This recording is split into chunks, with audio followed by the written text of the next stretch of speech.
As always. As always. Live and alive. Hello, everyone. Yeah? We're good to go.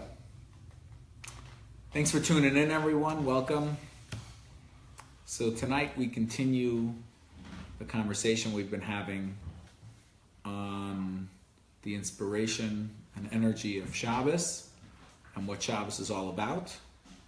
So that's what we'll continue doing tonight. So far, so good. Thank you for all the feedback during the week. I appreciate all the questions people have been asking. And a big part of what we're doing is trying to motivate people to find the soul of Shabbos, that it should be something that they feel is part of their own process, that belongs to them. They have ownership of it. Ultimately, Shabbos has to be something that you want for yourself. So we're trying to teach the soul behind it so it can inspire you to have that. Good times.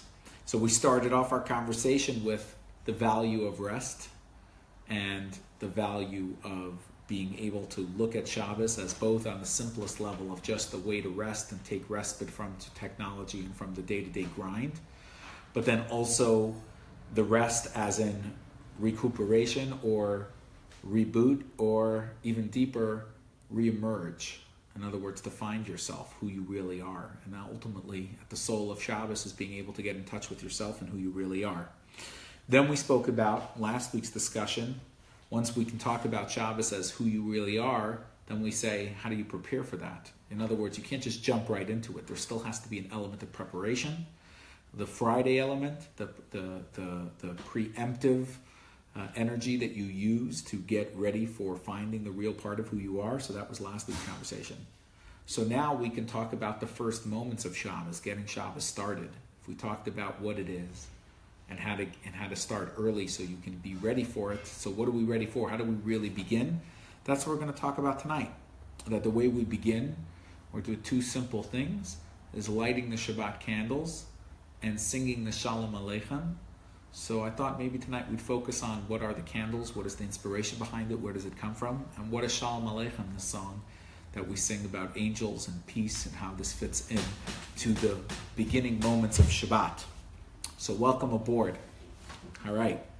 So always think about the origin of something when it comes in Judaism. Think about the evolving nature of the human being's connection to each thing that you do. So when it comes to fire and the evolved human, it's easy to think of, wow, the person who discovered fire, how exciting was that? What an incredible achievement. What a great moment, changing the nature of things. But the psychology of fire is actually bringing two things together, like welding, putting two opposites together through heating them up. Or for that matter, being able to cook something means able to extract one element and retain the other. So fire has an incredible psychological impact on the human experience as well. It's not just a practical thing to do. It was also a psychological breakthrough. And I say that because when you think about fire, this is the first form of like human-made light, let's call it. That means it's dark. And darkness, all you're left with is what the moon gives you, if there's a moon that night. So by having fire, you can now see things. So darkness creates everything to be kind of one, it creates one palette for everyone. When a person is gloomy and or a little blue, things all seem like they're unobtainable. So there's a certain sameness. You know, when they describe scientific theory and science methods, there's a famous parable of bouncing a ball off a black wall, and based on how the ball bounces back is how you know what the wall is. If it comes straight to you, there's a flat surface. If it goes to the side, it's rigid. If it doesn't come back, it's a black hole. So in science, that's the parable of what is science. It's deduction, because technically it's all dark to us, and we're uncovering it. So the original psychology of Shabbos candles, is a very, very simple thing. That Friday night, unlike the other nights of the week where maybe, yeah, it's nice to have fire at night, but you're going to sleep, a long day's work. Shabbos, you're getting ready for a day of rest. So staying up at night is part of the experience. Staying up and sharing words of wisdom and getting deep and having an experience and a Thanksgiving dinner. So the fire represents just simply the ability to see, the ability to decipher one object from another object.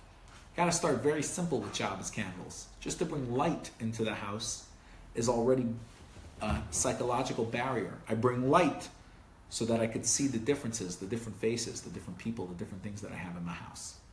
So when we start with that beginning, you could imagine even later, you could imagine even just lighting candles Friday night represents a sort of exposure, a psychological breakthrough, taking notice of everything. Today you don't need the candles for light in your house, but they do give you that fundamental meditation of everything is different, every person is different, every circumstance is different. It highlights the differences of everything that's around.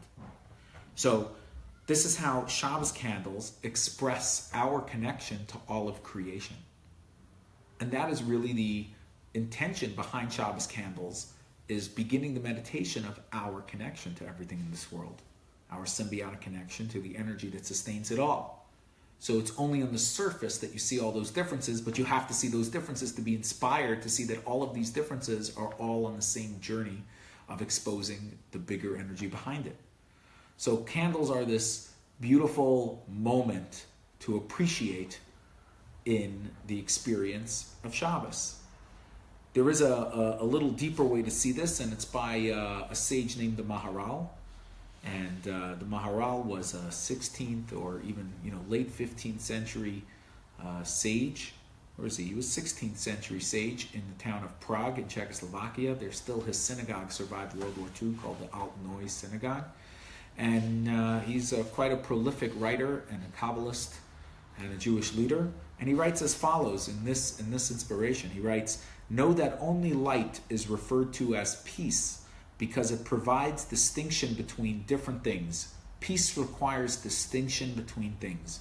Darkness is called mixture, like the evening is called Erev, mixture, because in darkness all items are jumbled together and one cannot be distinguished from another.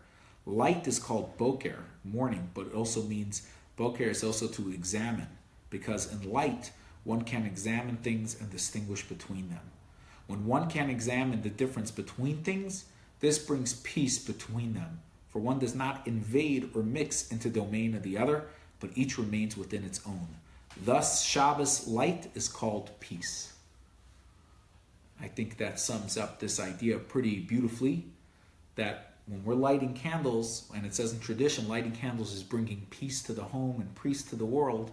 Here's a little deeper insight in what that actually means, and how this means that you're bringing peace by the simplest idea of being able to take stock of all the differences that make up the one beauty behind everything. And this is a quite important message for Shabbos. Sometimes during the week, you're working, you're focused on your own life and all of your own personal goals, and that's a beautiful thing. But having a weekly routine of Shabbos has to include the idea of taking stock of everything happening in the world and asking, where am I bringing the peace involved in this? And that's the meditation of lighting the candles Friday night. Thus, every person could light Friday night candles. But as some of you may know, the main tradition is for the Jewish woman to light the candles. Now, this is an important moment, an important meditation, bless you, an important idea that needs to be shared by everybody, but it's lit by one person in the household, the mom, the Jewish mom, and then her daughters, so the Jewish woman of the house. Why is that? I'd like to talk a little bit about why that is. So many people, I always need to, every time I get an opportunity, I talk a little more about this, because not everybody knows this yet.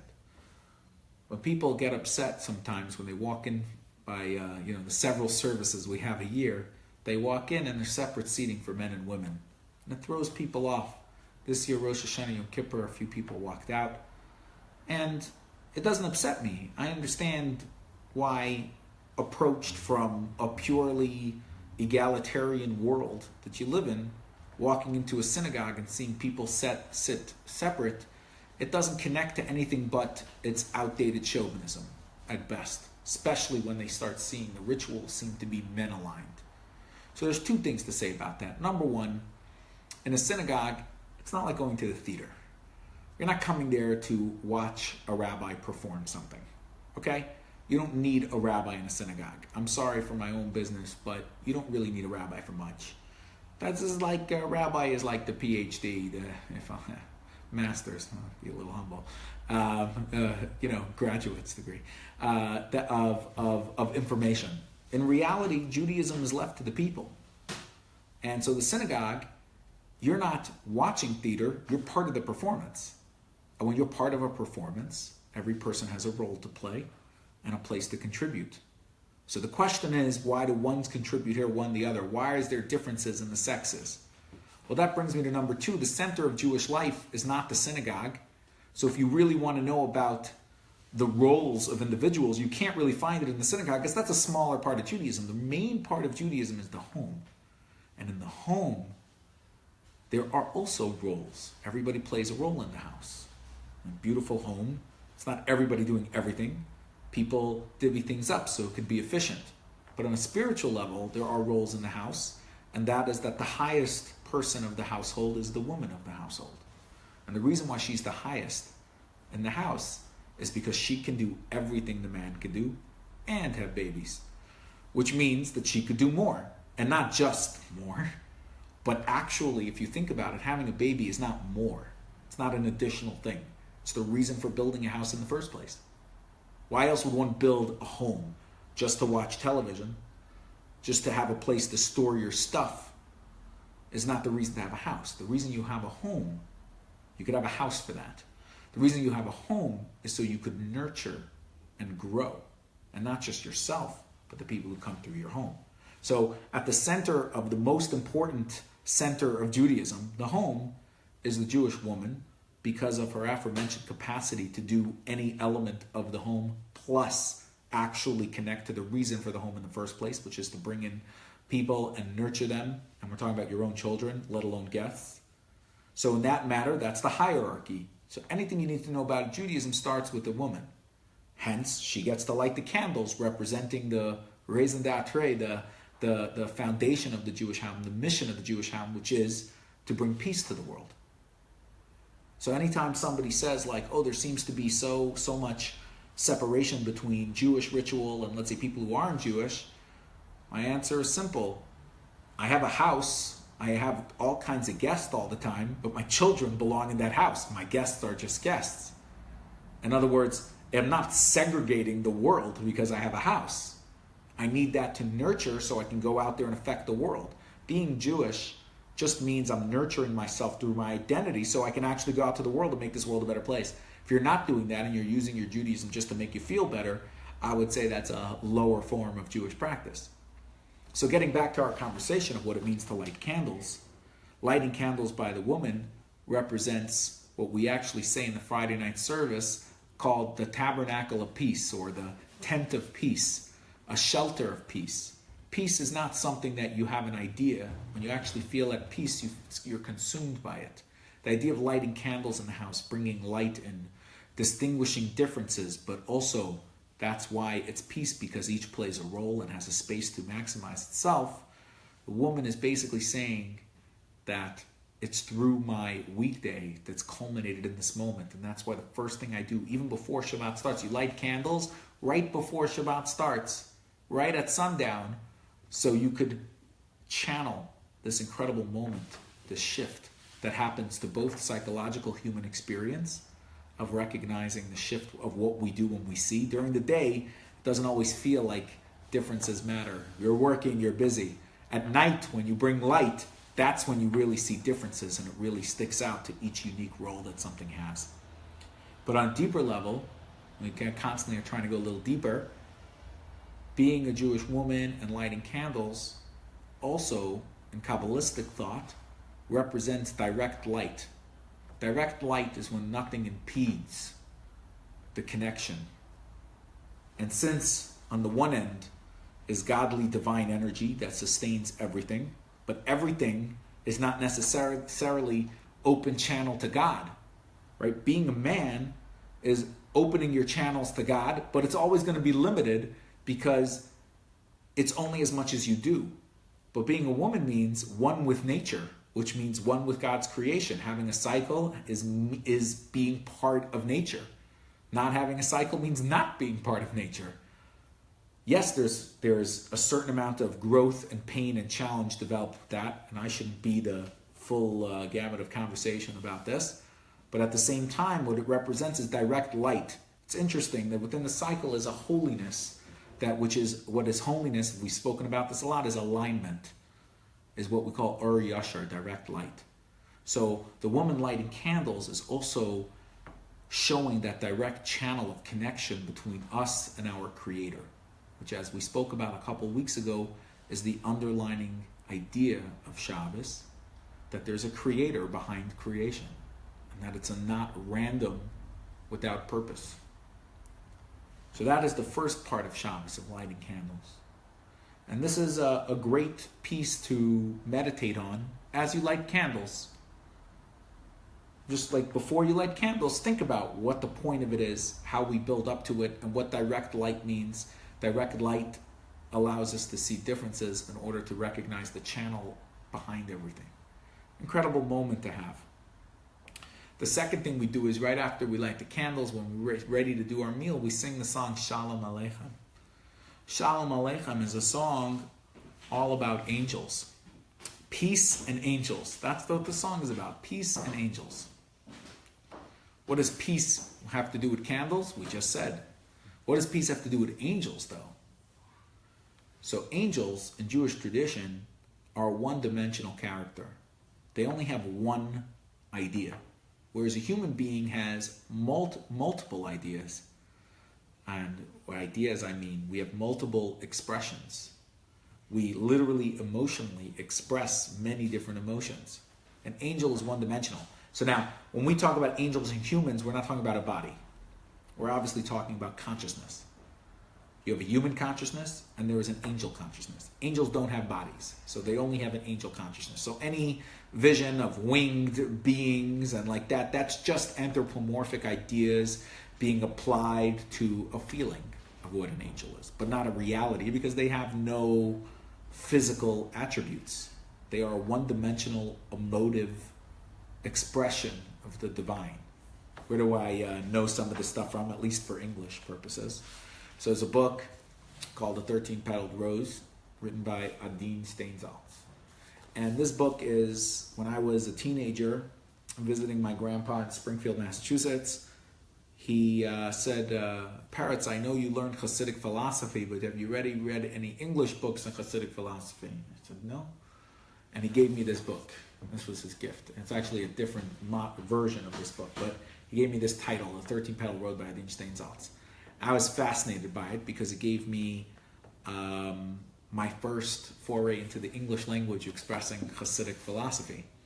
And I just want to read a part of this book of how he describes angels. Here. He writes like this: an angel is a spiritual reality with its own unique content, qualities, and character. What distinguishes one angel from another is not the physical quality of spatial apartness, but differences of level. Angels are beings in the world that is the domain of emotion and feelings.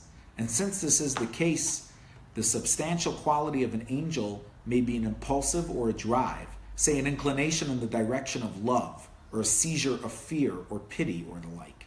Whereas among human beings, emotions change and vary, either as persons change or according to the circumstances of time and place. An angel is totally the manifestation of a single emotion and essence. The essence of an angel, therefore, is defined by the limits of a particular emotion. So all this jargon is that an angel is a one-dimensional existence. It has only connection to one idea. Maybe that's the reason it doesn't have a body either, because it doesn't need multi-purpose functions, the Swiss Army knife of the human body that fits into so many different conditions. The angel doesn't need to, it only fits into one concept. So what are we singing Friday night when we're singing angels? Let's finish up. I'm talking already, I'm thinking, but the real difference between man and angel is not the fact that man has a body, but because the essential comparison is between the human soul and the angel. The soul of a man is most complex and includes a whole world of different existential elements of all kinds, while the angel is being a single essence and therefore in a sense one-dimensional. From the point of view of its essence, the angel is eternally the same. It is static and unchanging existence, whether temporarily or eternal, fixed within the rigid limits of quality given in its very creation. So now whenever you hear me talk about the stuff in angels, now you know my source, you know where I get my English wording for this one-dimensional creation called the angel. But at the same time, this is taken from Hasidic philosophy. So there you have it. Our point of this is, I think about this every Friday night when I'm singing the song Shalom, Aleichem. I think, what does peace and angels have to do with one another? And there's this tremendous theological, spiritual concept that I would love to share with you about what we're bringing angels for Friday night. See, Friday night, the mission is to see peace and harmony through diversity. That is one of the central themes of Shabbos. To take stock of all of the differences in this world, and through being comfortable with my own self, stemming from a soul origin, a unique space that says, I am great, I have a mission, I have a purpose, and I have unlimited amounts of energy to fulfill my purpose on earth. And since life is like a passing shadow, in my limited, small time on earth, every moment could be fulfilled with depth and greatness. An angel lives that way in its one-dimensional purpose. But angels are always doing things that are beyond themselves. They have one-dimensional, but an angel is always striving for more. When you look in our prayer services, oftentimes it'll mention angels in terms of yearning or desire for more. Or in better words, being inspired by angels that are above it. Instead of seeing angels as higher or lower level, sometimes you'll see lower level angels being inspired to go beyond themselves. Friday night, the biggest point of emphasis is when you figure out that you're a soul, and that's the energy that makes us all one. And on your body, that's what makes everything all different. So every time you tap into the soul, you tap into the oneness of who you are, automatically you start being a contributor to peace, because it's this diversity that allows you to see the unity as well. You need both. You can't just focus on just unity or just diversity. It needs to be this balance, hence the candles. But the angels remind us that even if you're not happy with the level that you're at, you can be inspired when you have these moments to go beyond. And that's really what Friday night is. I had 6 days of the week of work. The angels, or the angel-like energy Friday night, is to help us get into Shabbos. What does it mean to get into Shabbos? To get a soul perspective that either I recognize the power I have and I'm inspired to contribute to this world peace, or realize that I haven't really done what I could have and be inspired to go beyond where I'm holding. Yes. I have an interesting question. Please. So, is it mean that when we are praying, Hashem send us like not a gift as like a physical man, falling from the sky, but it sends us the angel of intention and feeling and motivation that we are going to from one path to another, but like not just physical changes around us like in the world, but overall the emotional or sensual changes which are a representation of those angels, right? Is that what it means? Oh, is the question you're asking if you get what I mean? Yeah, like does it mean that when you pray for something, it doesn't come as physical, but it comes in sort of angelic feelings which guide you to that path? I think when you pray, if you're praying for something, you're not asking for a spiritual equivalent, you're asking for something.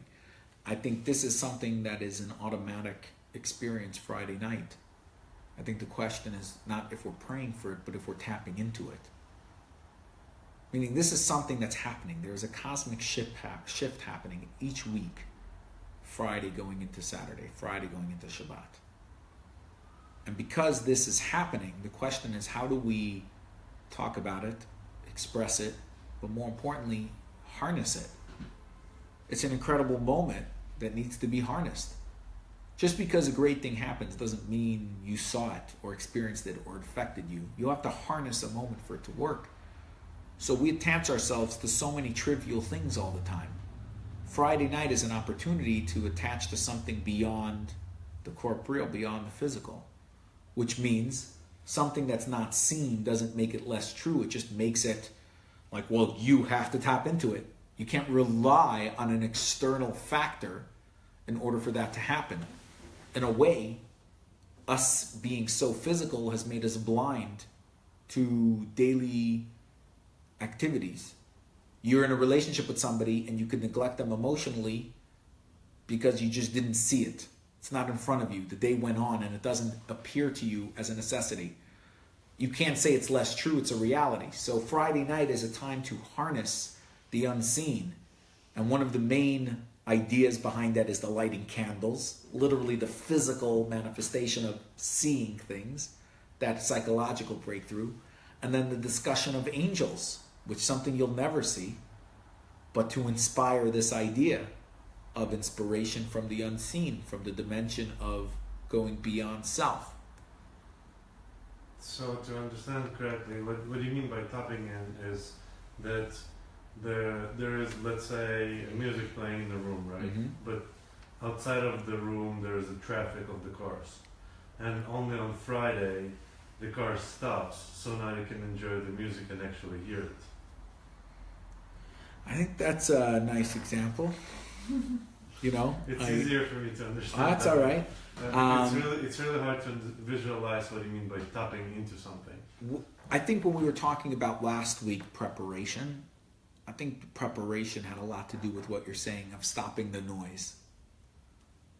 We already stopped the noise. The traffic has already stopped. Your music is already playing.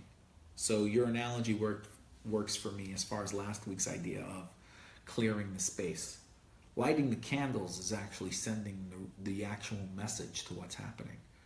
Singing about angels, about peace and angels, is about actually expressing what's happening.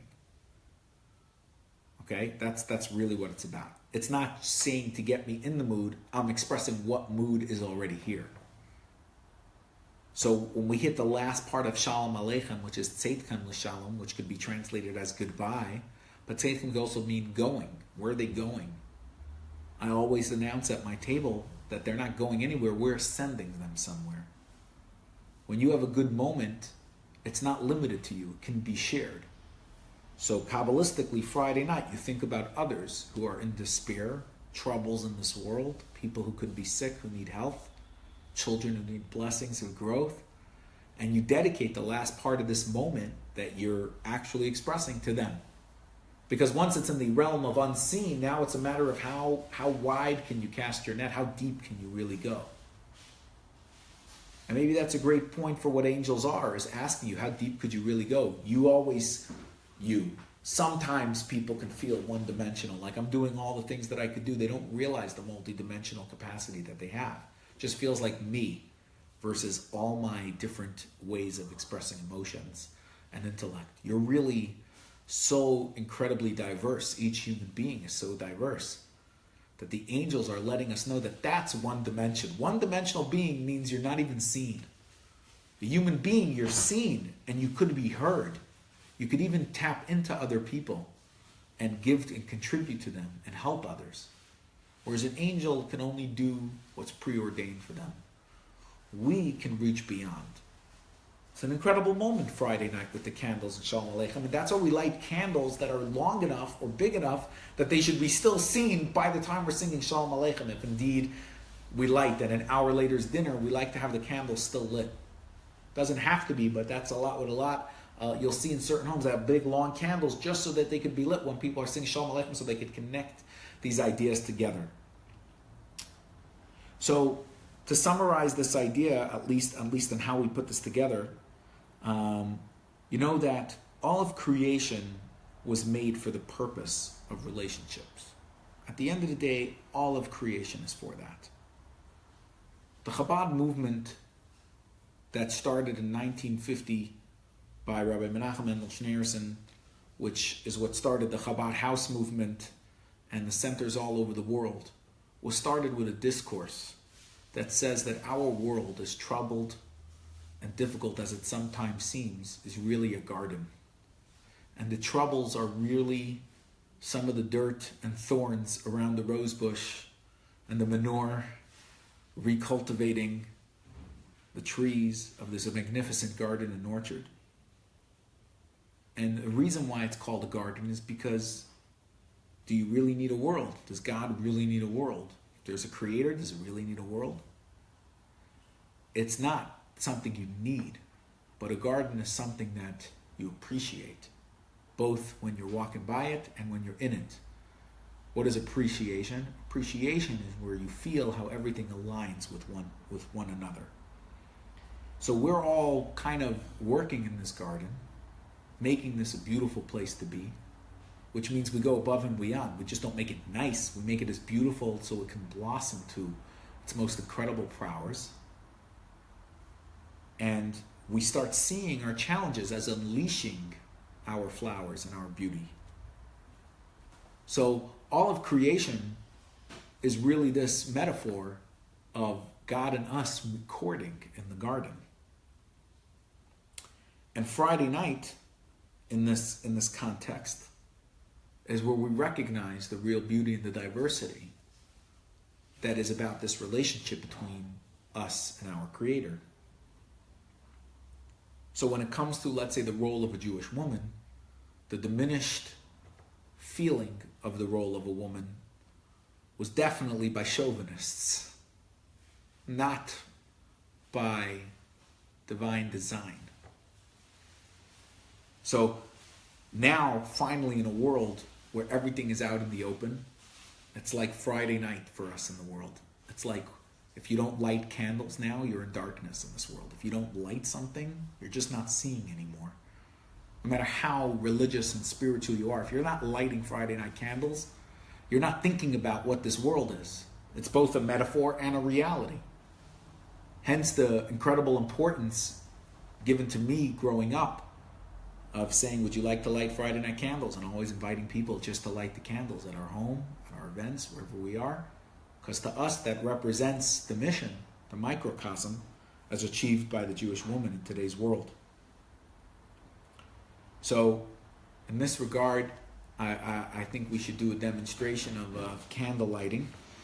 And in order to do that, I can't do that myself. You know, I have to call the feminine energy of the household, the woman of the house, call my partner to light Shabbos candles. How are we doing? Hey. Hey. Take it away.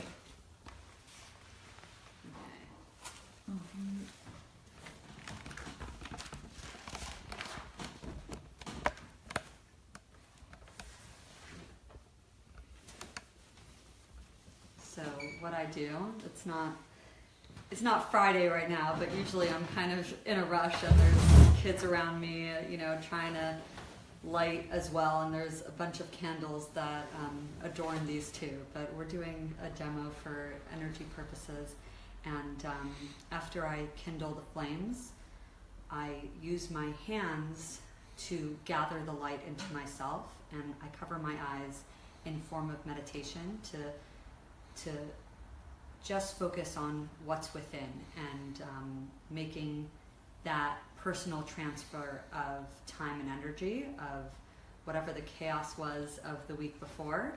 I leave that behind, and I bring in Shabbos. I bring in the peace of Shabbos. So I'm going to bring the light into me. I'm going to say the blessing aloud, and then right after I do the blessing, I have a few minutes of prayer that is a silent prayer, and it's written by me. It's my own script of prayer that I just kind of tell God how it is and how He's got to make it be for myself, for my family, and for my community, and for the world at large. So here we go.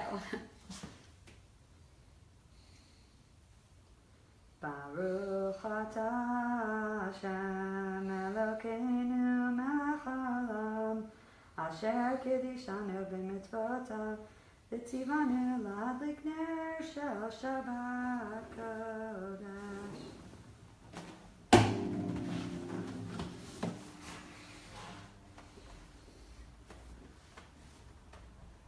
Good Shabbos. Good Shabbos. Shalom Aleichem, Malachei Asharis, Malachei Elyon. Melech Malachei Amachim, Kadosh Baruch Hu. Oh, Shalom Aleichem, Malachei Asharis, Malachei Elyon. Melech Malachei Amachim, Kadosh Baruch. So to summarize, we spoke about candle lighting to recognize the uniqueness of each individual and respect each role that is played out in this world, and how we have a relationship with everything in this world and every person in this world, and that we gain something by putting these pieces together and making the world complete. And then we spoke about Shalom Aleichem, which is ultimately about putting aside our differences and become conscious of something greater than us. And we tied it all together with recognizing that Shabbos, you have an extra opportunity to dig into self and uncover the special, incredible soul that you truly are. So I'd like to invite you this Friday night to our community dinner celebrating Tu B'Shvat, the holiday for the trees. And I hope if you look on our Zehut page and wall, you'll be able to join us for this week. Shabbat Shalom. Shabbat Shalom.